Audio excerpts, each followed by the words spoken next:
saya sapa jemaat Tuhan. Shalom. Shalom. Sekali lagi shalom. Shalom. Puji nama Tuhan. Saya persilahkan kita sekalian untuk duduk kembali.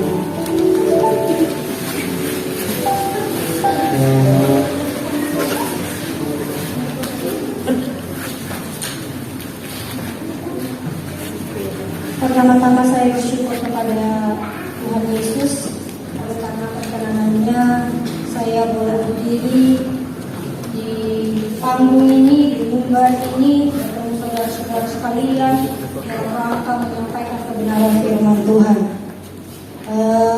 Mungkin ada beberapa orang yang baru mendengarkan saya menyampaikan kebenaran firman Tuhan. Tapi saya percaya setiap firman yang akan kita dengarkan akan membawa berkat yang sungguh luar biasa dalam kehidupan kita. Saya kemarin dikasih surat cinta oleh embun yang isinya untuk meminta menyampaikan firman Tuhan, ya. Dan kemudian disampaikan bahwa pada malam hari ini akan diadakan pemilihan sahabat doa dan juga pembagian kata rohani. Tapi saya tidak diberitahukan bahwa hari ini menggunakan tema budaya dan lagu-lagunya juga lagu-lagu daerah gitu ya kan. Tadi pada saat saya mendengarkan pujiannya, tampilannya, kemudian saya berpikir, apa saya sampaikan saja firman Tuhannya dengan bahasa daerah saya ya? Kan? Tapi saya nggak yakin apakah saudara-saudara sekalian akan mengerti ya. Tapi Roh Kudus akan menerjemahkannya sama seperti pujian tadi. Sungguh sangat semangat, ya. Semuanya bersukaria, semuanya semangat menyanyikannya, gitu kan? Saya nggak tahu apakah saudara-saudara sekalian mengerti lagu yang saudara naikkan, gitu, atau hanya sekedar hiporia saja, ikut-ikutan saja, atau mengerti bahasanya, gitu ya. Tapi saya berharap setiap pujian yang kita naikkan tidak hanya kita naikkan, tidak hanya kita pujikan, tapi itu benar-benar ungkapan dari hati kita kepada Tuhan yang senantiasa memberikan kehidupan bagi kita. Saudara-saudara sekalian, pada malam hari ini kita akan merenungkan kebenaran firman Tuhan dari kitab Perjanjian Baru, yaitu Lukas pasalnya yang ke-11 ayatnya yang ke-5 hingga ayatnya yang ke-13. Sekali lagi saya katakan, pembacaan kebenaran firman Tuhan pada malam hari ini terambil dari Lukas 11 ayatnya yang ke-5 hingga ayatnya yang ke-13. Yang sudah mendapatkan katakan yes. Yes. Oke, kita akan membacakan firman Tuhan ini secara responsoria. Saya akan membacakan ayat yang berangka ganjil dan saudara-saudara sekalian akan membacakan ayat yang berangka genap. Jangan ada yang saling mendahului karena itu tidak baik, ya.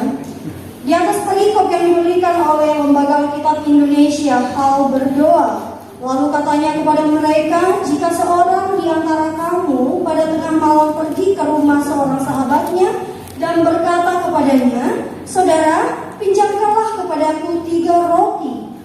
Sebab seorang sahabatmu yang sedang berada dalam perjalanan singgah ke rumahmu dan kamu tidak mempunyai apa-apa untuk dipinjamkan kepadanya. Masakan ia yang di dalam rumah itu akan menjawab, jangan ganggu aku, pintu sudah tertutup dan aku serta anak-anakku sudah tidur. Aku tidak dapat bangun dan memberikannya kepada saudara. Aku berkata kepadamu, saudaraku dia tidak mau bangun dan memberikannya kepadanya, karena orang itu adalah sahabatnya. Namun karena sikapnya yang tidak mau itu, ia akan bangun juga dan memberikan kepadanya apa yang diperlukannya. Oleh karena itu aku berkata kepadamu, mintalah maka akan diberikan kepadamu, carilah maka kamu akan mendapat, ketoklah maka pintu akan dibukakan bagimu. Karena setiap orang yang meminta, menerima, setiap orang yang mencari, mendapat, setiap orang yang mengetuk, mengenai pintu dibukakan. Bapa manakah di antara kamu jika anaknya minta ikan daripadanya akan memberikan ular kepada anaknya itu ganti ikan? Atau jika ia bertelur, akan diberikan kepadanya bagi.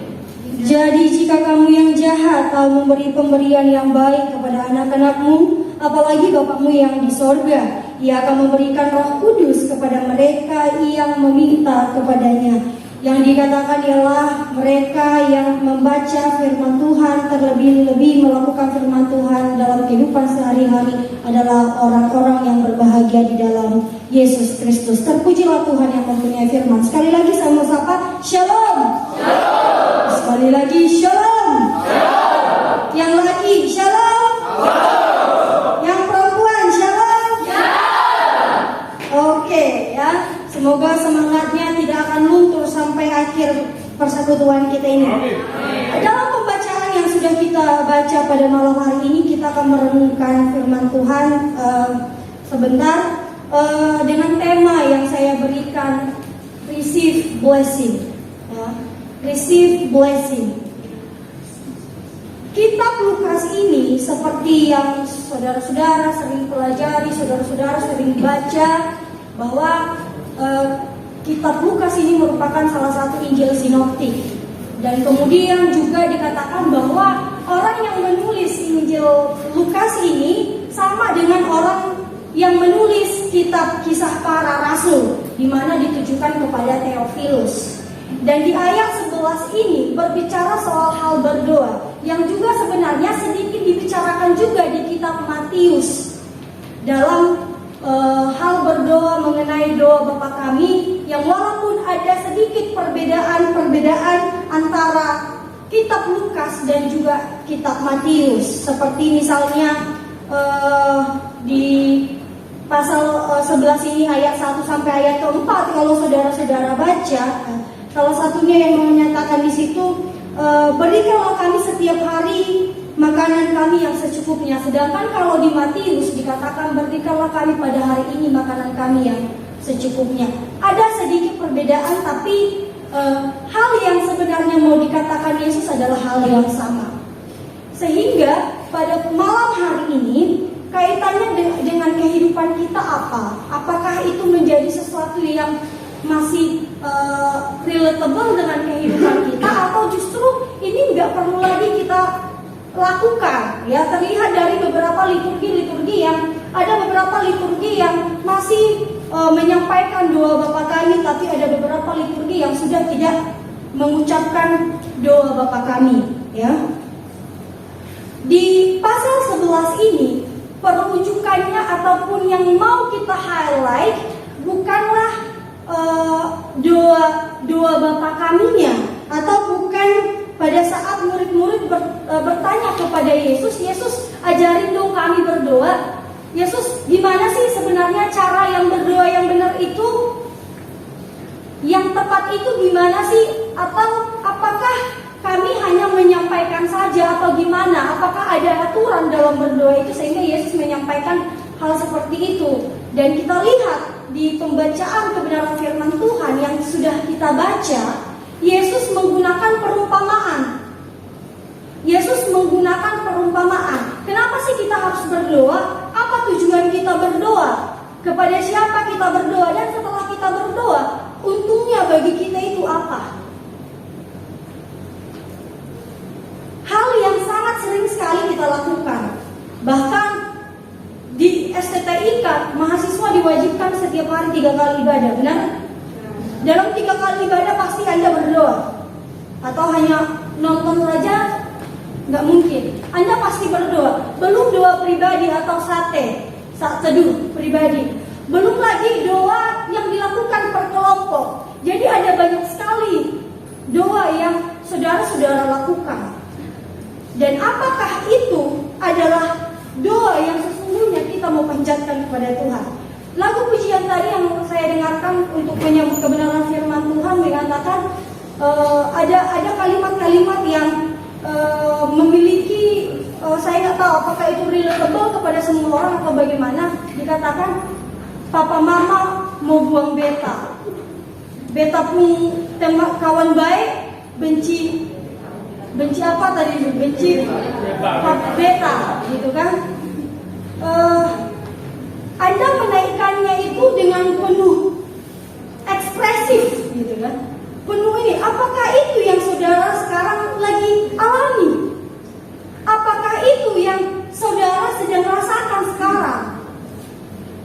Sehingga menjadi sebuah pertanyaan, setiap hal yang kita naikkan harus atau justru itu menjadi tameng, ya. Bagaimana kita mau receive blessing itu? Dalam ayat 5 dikatakan dengan sebuah perumpamaan di mana ketika murid Yesus berbicara kepada Yesus lalu memberikan perumpamaan bagaimana jikalau misalnya kamu punya sahabat datang bertamu ke rumahmu tengah malam dan kamu nggak memiliki sesuatu yang bisa kamu berikan kepada sahabatmu itu. Kamu nggak punya apa-apa yang kamu berikan untuk sahabatmu itu. Di zaman ini orang-orang pada saat itu memang tidak melakukan perjalanan di mana matahari ada di atas kepala atau pada saat terik-teriknya, ya, karena tempatnya memang sudah sangat panas sehingga mereka biasa melakukan perjalanan itu ketika sudah mulai sore menjelang malam, sehingga mungkin akan ada kemungkinan bahwa mereka akan nyampe ke tempat tujuan itu sudah tengah malam. Tapi perumpamaan di sini mengatakan bahwa gimana kalau misalnya kamu nggak menduganya, sehingga kalau di sini dikatakan dan berkata di ayat 6, sebab seorang sahabatku yang sedang berada dalam perjalanan singgah ke rumahku dan aku tidak mempunyai apa-apa untuk dihidangkan kepadanya. Menunjukkan berarti bukan itu tujuan si sahabatnya yang singgah ini, ada tujuan lain, tapi singgah di tempat itu. Itu tengah malam. Bayangkan kalau misalnya ya kamu lagi tidur enak-enak, ya kan, tengah malam sudah nyenyak, mimpinya sudah kemana-mana, ya kan, si Gabriel udah ingat dia yang ada di sana, gitu. Tiba-tiba diteriakin dari bawah, Gabriel, Gabriel, gitu kan. Apa yang akan Anda lakukan? Menurut survei yang saya lakukan di STTK, kalau ada mahasiswa yang dipanggil, panggilan pertama pasti tidak nyaut. Pasti tidak ada jawaban, masih hening cipta, masih 17 Agustus. Panggilan kedua masih belum, tunggu diteriakin yang ketiga kali sambil lemari yang ada di sebelah sana dipukul-pukul, baru nongol. Terus pakai alasan lagi mandi. Itu menunjukkan bahwa pada saat kita lagi tenang, pada saat kita melakukan sesuatu, atau pada saat kita menyampaikan diri, kita nggak pengen diganggu. Tidak pengen diganggu. Tapi di perumpamaan ini ditanyakan, gimana kalau kamu diganggu? Respon kamu pasti nggak bagus. Entah kamu respon, tapi hati kamu sudah mulai menggerutu. Tapi si orang ini, dia menerima sahabatnya yang tengah malam itu, tapi dia nggak punya sesuatu untuk dihidangkan. Lalu kemudian terbesit dalam pikirannya, oh iya ya, sahabatku kan bukan cuma dia, masih ada nih sahabatku di pinggir sana. Sehingga dia tawarkan, oh tenang aja, aku masih punya sahabat nih, tunggu ya, aku datangin dulu sahabatku, tak mintain roti 3. Lalu kemudian dia pergi ke sahabatnya yang satu lagi, dia ketok pintunya, tok tok tok gitu. Tapi respon yang dia dapat tidak baik. Orang itu mengatakan bahwa saya sudah tidur, anak-anak saya juga sudah tidur. Kemungkinan besar si sahabatnya ini tidur dengan anak-anaknya, sehingga kalau dia harus bangun, anak-anaknya kemungkinan besar terbangun juga. Tapi yang dilakukan oleh si perempuan ini atau siapapun itu, ya kan, dia katakan, aku berkata kepadamu sekalipun ia tidak mau bangun dan memberikannya kepadanya, karena orang itu adalah sahabatnya, namun karena sikapnya yang tidak malu itu, ia akan bangun juga dan memberikannya kepada apa yang diperlukannya. Si orang ini dia kekeh, gue mesti dapat nih, aku mesti berhasil nih mendapatkan 3 roti dari sahabatku untuk sahabatku yang satu lagi. Sehingga mau gak mau sahabatnya ini kasih. Kenapa dia kasih? Kenapa dia memberikan rotinya? Bukan karena dia adalah sahabatnya, tapi karena dalam logika berpikirnya seperti ini. Kalau misalnya pun saya tidak berikan, nanti dia akan datang lagi ganggu saya. Dia akan ketok terus karena dia tidak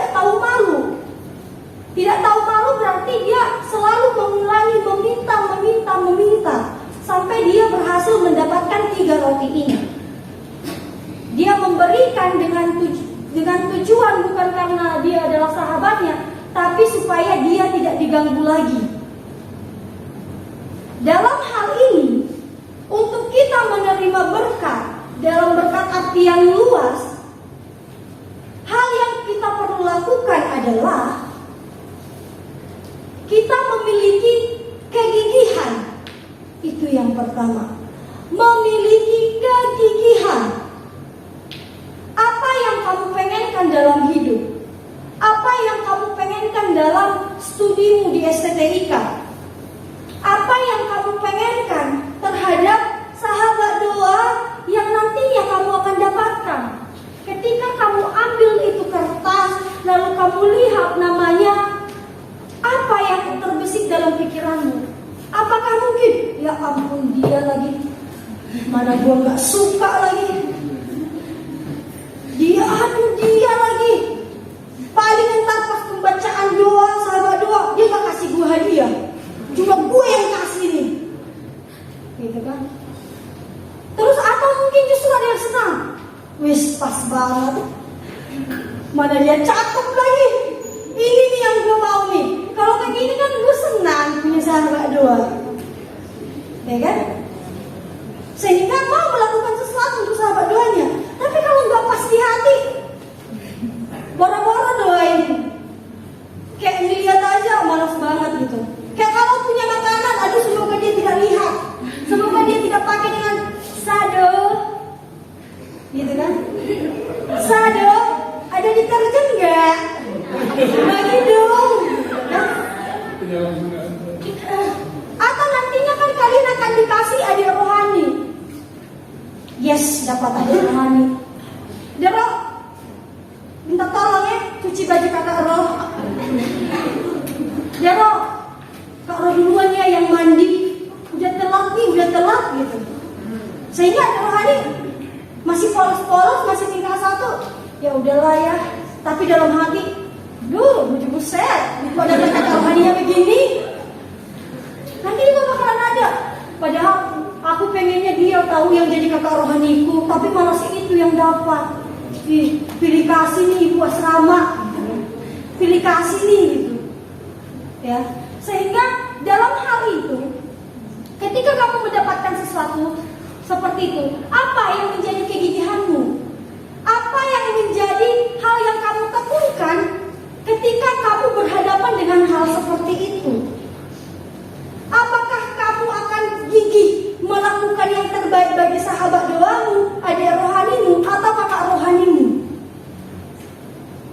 Si sahabatnya ini, dia memberikan karena terpaksa, bukan karena dia sahabatnya. Bayangkan loh, ada orang yang bilang kalau punya teman itu banyak, tapi yang punya sahabat itu pasti dikit. Temanku mah banyak, tapi sahabat paling 1-2. Karena untuk jadi sahabat butuh tahun-tahunan gitu.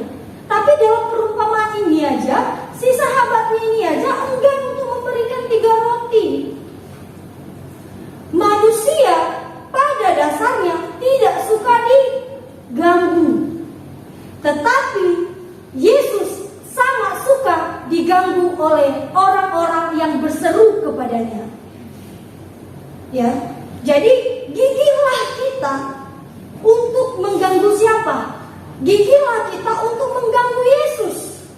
Gigihlah kita untuk mengganggu Yesus dalam apa? Dalam doa kita, dalam pujian penyembahan kita kepadanya. Jangan engkau gigih mengganggu teman-temanmu. Karena mungkin dia senyum kepadamu, tapi dalam hatinya dia cemberut kepadamu. Ya, kegigihan. Lalu kemudian yang kedua, bagaimana kita untuk memperoleh berkat itu? Di ayat yang ke-9 Tuhan katakan, mintalah, carilah, dan ketoklah. Jika kamu mempunyai sebuah impian, percayailah impianmu. Dan setelah kamu mempercayai impianmu itu, just do it, lakukan saja. Kalau memang kamu ingin menjadi hamba Tuhan, Percayai bahwa kamu akan menjadi seorang hamba Tuhan, seorang pendeta, seorang kepala sekolah, seorang presiden, gubernur, atau tiktoker, selebgram, youtuber, apapun itu. Percayai dan lakukan. Dan lakukan apa yang kamu percayai itu. Karena setiap orang yang meminta, menerima. Dan setiap orang yang mencari, mendapat. Dan setiap orang yang mengetok, baginya pintu dibukakan.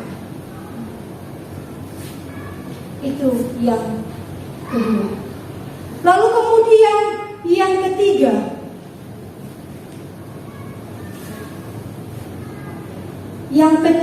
dan ini adalah yang terakhir. Biasanya kalau yang terakhir, yang bengkok langsung lurus, ya. Yang keriting langsung ikal, ya. Yang lurus langsung kribo, yang sipit langsung budak, ya. Yang kecil langsung besar, ya. Yang ketiga, bagaimana supaya kita benar-benar menerima berkat itu? Yang pertama tadi apa?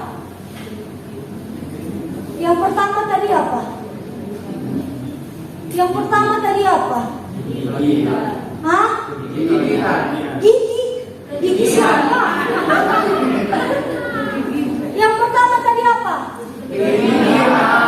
Memiliki kegigihan. Yang kedua, ketok. Kepala aku tak ketok.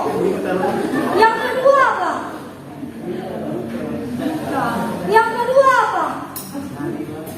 Carilah. Cari siapa? Cari Sandi. Yang kedua apa?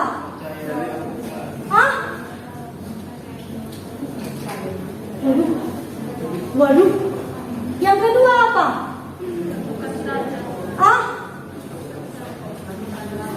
Lakukan saja. Apa yang dilakukan? Yang kedua apa? Minta apa?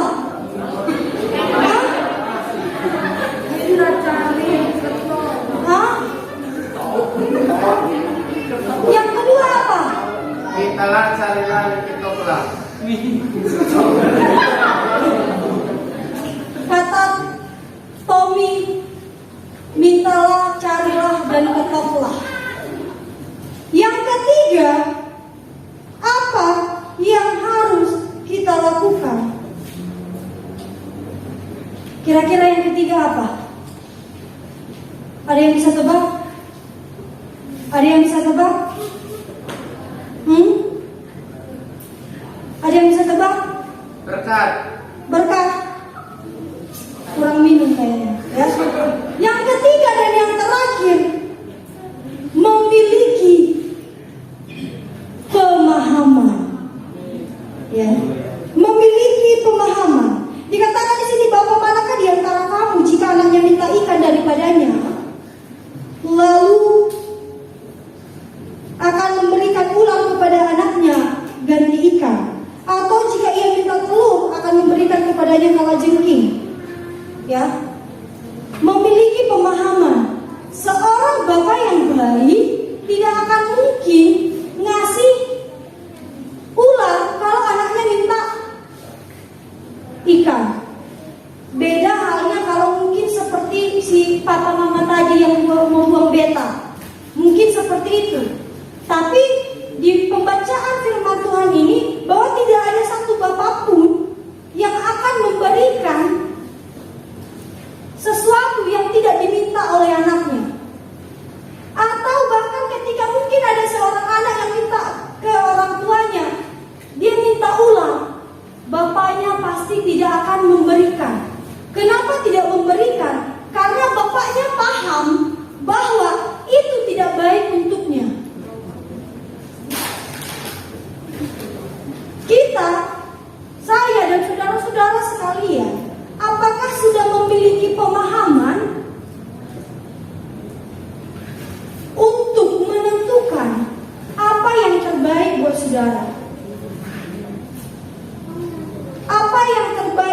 saudara, apakah kita sebagai mahasiswa yang kita harapkan adalah hikmat untuk kita boleh melakukan studi dengan baik?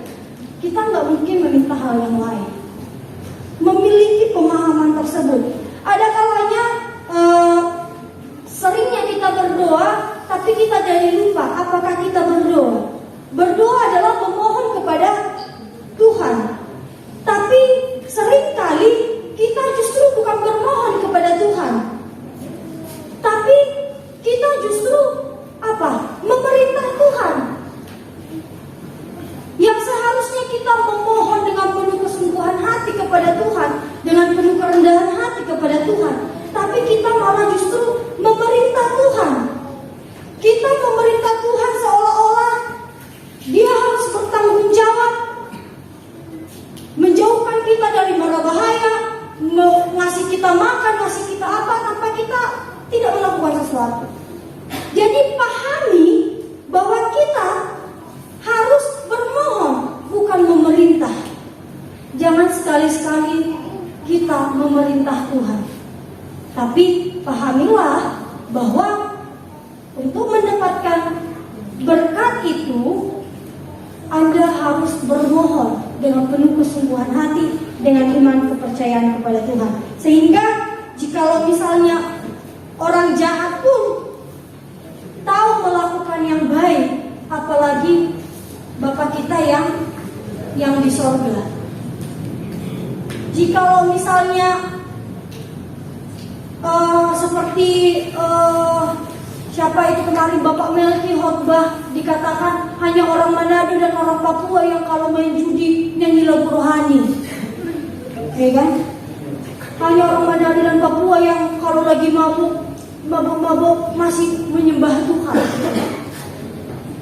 Maksudnya, jika orang seperti itu yang main judi aja masih ingat untuk nyanyi lagu rohani, ya kan? Masih ingat memuji Tuhan, masih ingat menyembah Tuhan. Apalagi kita, orang-orang yang benar-benar memberikan hidup seutuhnya kepada Tuhan. Di sini tidak ada orang mabuk, toh? Tidak ada, toh? Tidak ada, toh?